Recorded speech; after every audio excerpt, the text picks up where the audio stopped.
number 4 for Romantic Warrior. And welcome to Jig Racing, sponsored of course by Garrard Horse and Hound at horseandhound.com. APG, the quality yearly sales all around Australia. 1800 got junk, making your junk disappear. And Bianco reinforcing steel supplies from the best in South Australia, and have sponsored every sport known to South Australians, so well done to them. And it's a big welcome to the Jig Racing analyst, fresh off a ridiculous 7 days. Jig, how's that account in the Cayman Islands going, mate? Still working on. I need to use your name, Rocky, so I can set up a couple more over there.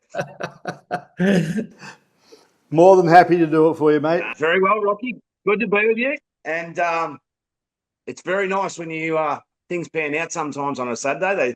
The cards just keep falling your way. And as I was just talking to you about off air, you got to enjoy them because you might fall flat on your face next Saturday. That's it.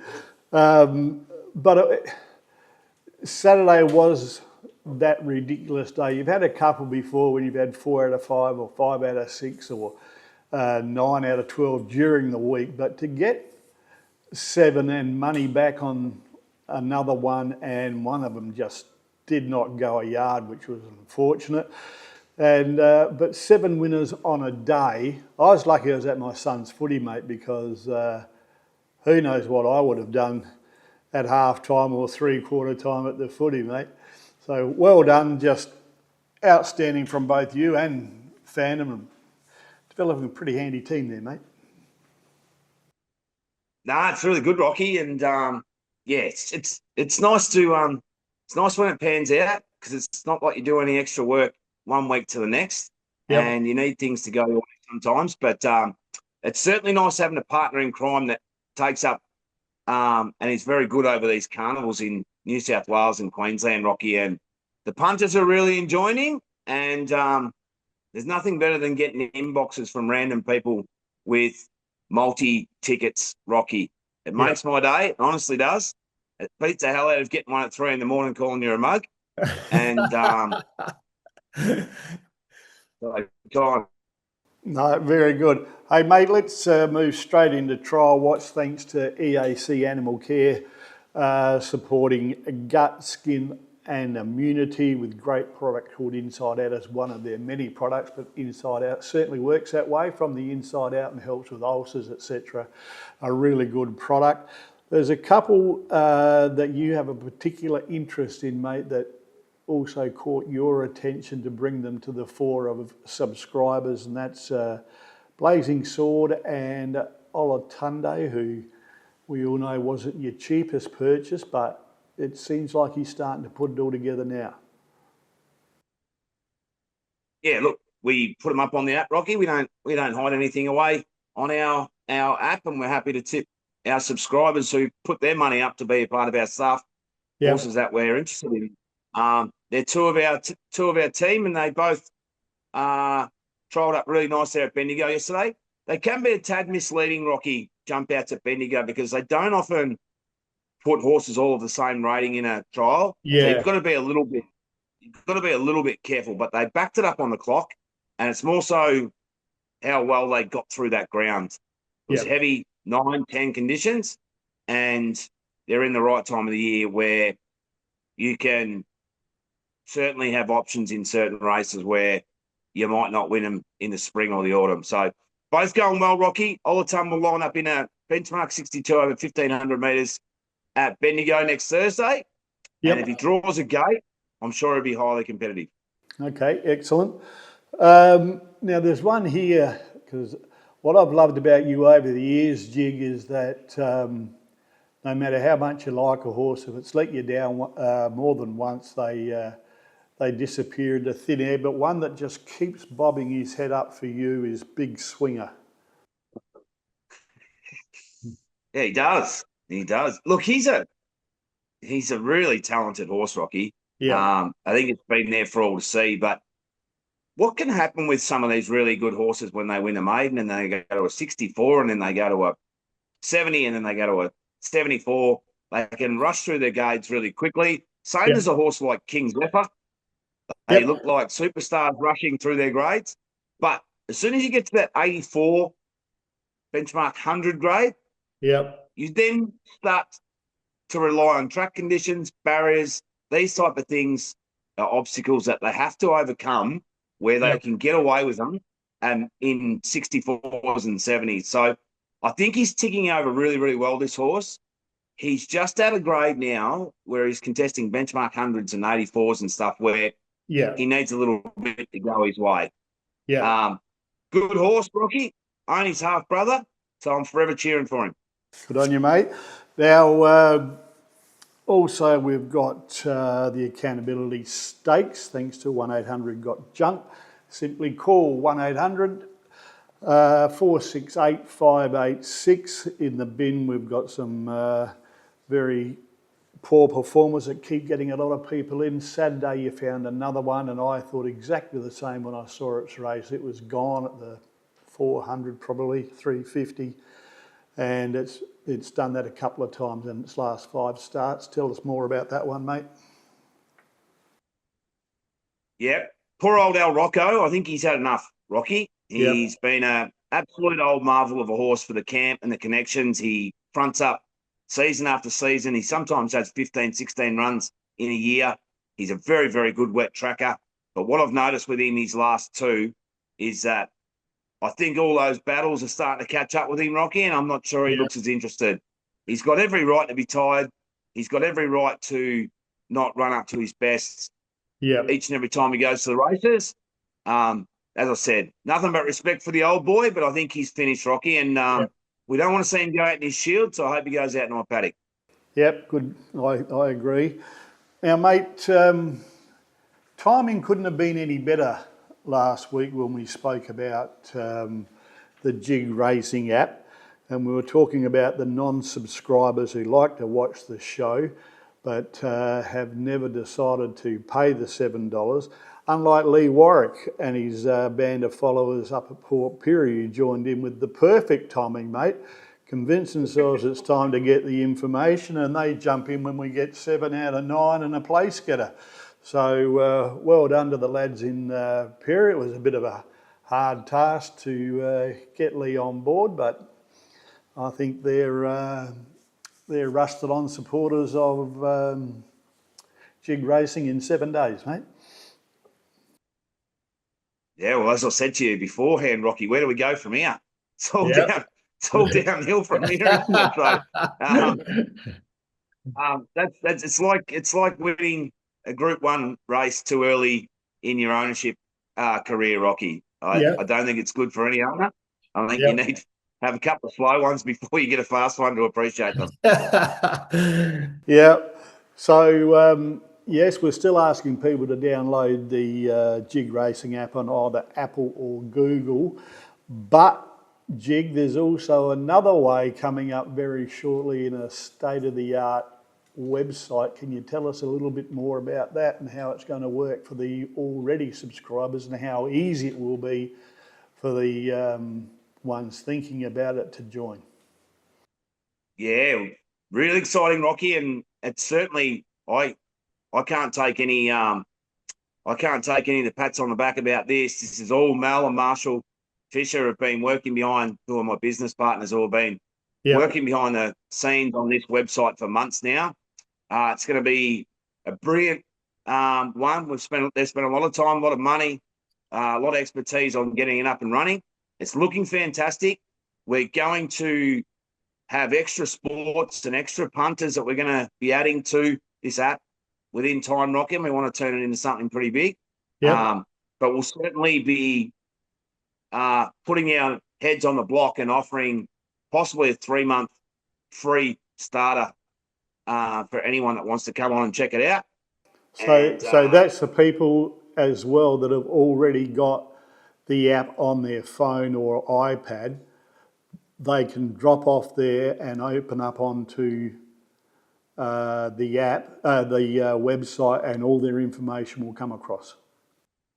Yep, absolutely. So it's not just for first-time people that are getting on there. We want to reward the people that have been loyal to us the whole way through and stuck with us. And What, as I've spoken to you about off air about this, Rocky, is that we get a lot of people who say, the app's great. It's great when I'm on the move and stuff like that. But a lot of punters like to punt on their iPads and punt on their laptops and big things like screens. that. And yeah, and we deliberately made it where you could only log in on one thing, because what happens, what we've done on our homework is that your passwords just get thrown around to 100 mates and everyone just logs on and away you go. But we want to make it easier for the punter, because we realise that, we're listening to them and they want to use their iPads and their laptop. But it's going to be a great website, Rocky. It's going to have all the same stuff on there, but better than what's on the app.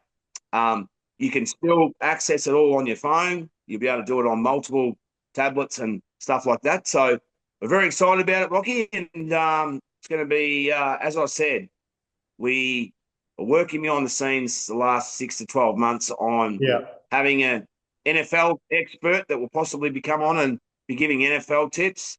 We also want to be doing NBA and eventually grow it where it's a one-stop shop for the punters, and we won't be increasing the prices or anything like that. We want to just make it where it's irrefusable for people to want to be on there. Yeah.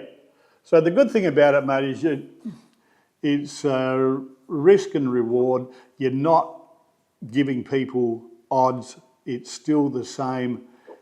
This is what Jig says is a great chance in race 5. Or when you get the NBA expert on, he's just going to say, my bet for the week is New York Knicks will pump Boston Celtics by a line of 15 to 30. It's actually, the website looks exactly the same as the app does at the minute. So it'll be no different to what you're looking at on your app. So you're not going to have to adjust to it anyway. We've made a few adjustments on our just little things like the Black Book, Rocky, where people can add their own horses. You can search horses through the Black Book. You'll get alerts on when horses are running and stuff like that. So we're just listening to what the feedback we've been getting from the punter, and that's what we want to make it into. You can't listen to everybody or you'll just go batshit crazy. But at the same time, if you hear it enough times, Rocky, there's usually a reason, and we want to make sure that it's attractive to the punter, but we also want to make it and keep it as simple as possible, because I don't think punters want a million different things to read on an app. Oh, you're right. Now, mate, we're going to finish with one from Flemington on Saturday. We will give out one freebie this week after people sitting in the corner and sucking their thumb for 7 days last week because they didn't join. So we'll give them a free one. Where are we going, mate? Yeah, 1 for 1 last week, Rocky. Mabube on debut for the punters last week, which was nice. But we're going to Flemington this week, Rocky, and it's not the first time we've been on this filly. Race 4, number 4, Quiet Point. She's around that $5.50 mark. It's a 3-year-old race up the straight. I like that she gets into 54.5 kilos, Rocky. She's drawn gate 9, which you would think would be the preferable side of the track to be. She gets the biggest danger in the race is Ice Cool, who comes down from Sydney and got a very good record, looks a smart horse. But she does get about 6 kilos off that horse. So she's rock hard fit. She's been very good to us, Rocky, throughout her career. And I think she's a each way play to nothing on Saturday at that 5.50. Excellent. And she is one that you haven't just joined in on, mate. You found her at the trials 2 months ago, probably. Yeah, well, we found her on debut last preparation, and she just continued to get better. But then when she came back, you like to see them do it again, and she's done that. And I think her last win at Caulfield was outstanding. She drew gate 1, which is the worst spot to draw on that track on that day. And she was given a really good ride. She got out to the wider part of the tracks, but she had to cover ground to get out there.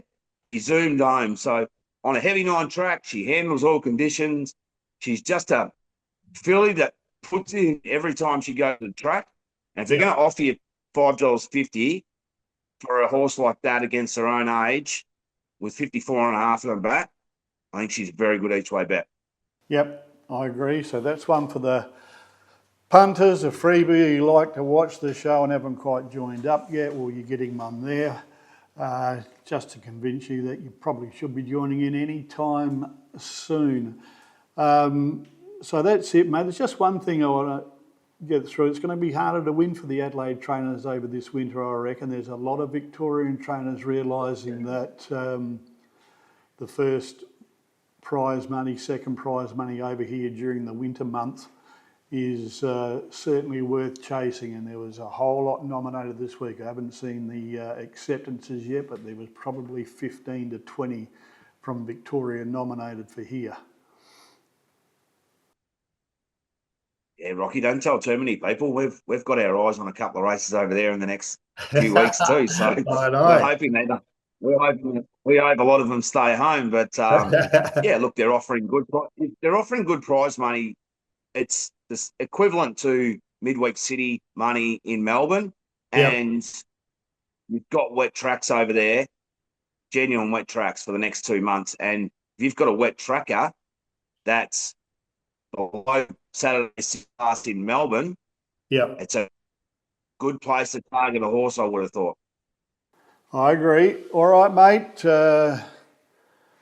I reckon I'll ride on the back of that result last week for a few months when people ask me, how's it going? I'll just go, well, if you were playing, you'd know that we won about 3 million a couple of weeks ago. So I'm thinking there might be an upsurge in subscribers. Well, I certainly hope there is. You can't possibly do any more with the website that's coming and the tipping that's been going on lately. So well done, mate. No doubt hear from you closer to Saturday, and I think they're racing at Pakenham on Friday. Well, you've been a little quiet for the punters this year so far, mate, which used to be, we could just say we were racking them at Pakenham, but been a bit quieter. Yeah, absolutely. And just on those synthetic tracks, Rocky, we're coming into synthetic season. I wanted to have a bit of a look at those tracks this week. I think Pakenham's going to play really fairly for synthetic horses, but he can put a line through Ballarat. It's an absolute shit show, that track. They just can't get that right, Rocky. It's, you know, you wonder whether people are just even going to put their horses in. If you can't sit on pace or get to the rail and lead, you can't win there. And you'd save yourself a float trip on taking a horse there. And we certainly won't be putting or delving our time into those meetings, Rocky. We're just going to pen them. Yep, good stuff. All right, mate.